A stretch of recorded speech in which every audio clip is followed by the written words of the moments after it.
Imagine if we went to visit another planet. Like, let's imagine we develop space travel where it's repeatable and we could get to another planet in like 6 months, a year. We get to another planet. And so we start doing these 1-year journeys out into these new galaxies and we find a planet with a primitive version of human beings, like a human beings of just not even primitive, just not modern era, like a few hundred years ago, just a few hundred years ago.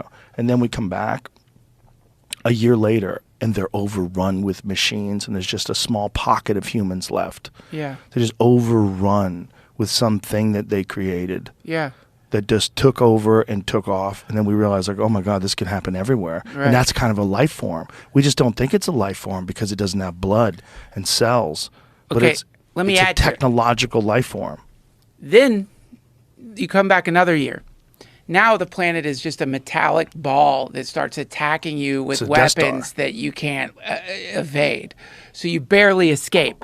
You get back to your planet, and because you have some kind of non-AI technology, you're like, we have got to wipe out every civilization that is even close to achieving this, because if they do, it's the Borg.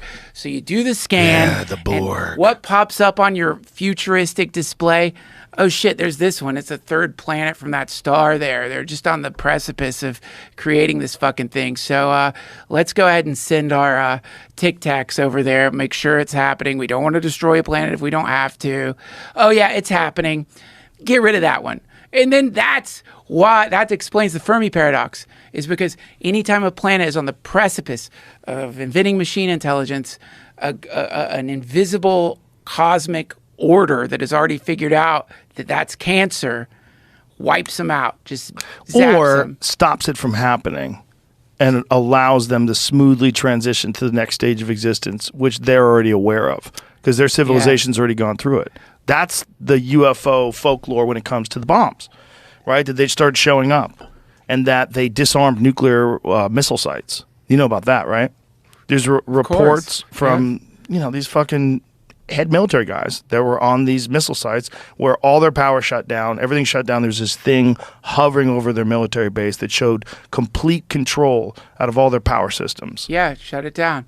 Well, and then took off. Like, if I came from another planet and I wanted to let people know, hey, settle the fuck down. Yeah. That's what I would do. I would shut their missiles down, hover over their base for a little bit, and go, okay, any questions? Right. Don't fucking nuke the planet, you dipshits. Or you might be that nice planet. It's like, go and try to, it's a garden planet, these poor humans. Or you might be the Varnasians who are like, yeah, we tried that, it didn't work, and we're just going to do a pole shift.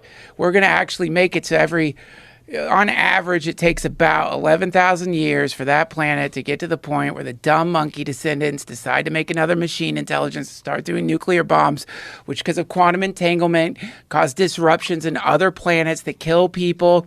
And also, oh, great, they were going to do the particle accelerator. So you just build into that planet.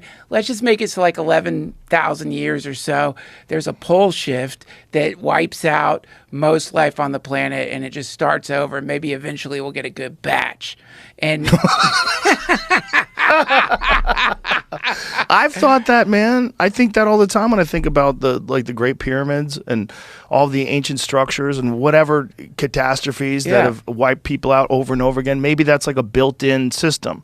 Like, it wipes people out over and over again, including the dinosaurs. Like, maybe it's partly built into the system.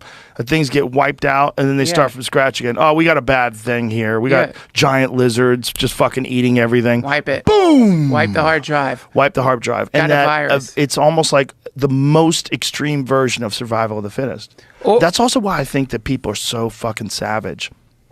I think when you think about the level of technology and development and just what's available to us in terms of information and education and just the way our lives are so profoundly aided by technology, but yet we still live on the same planet as all these atrocities that we're talking about people in Iraq getting thrown off of buildings because they're gay, and horrible conditions in these fucking mines, and wars going on, the Ukraine and Russia thing. All this stuff is happening, at the same, and it makes me wonder, like, why are we so barbaric?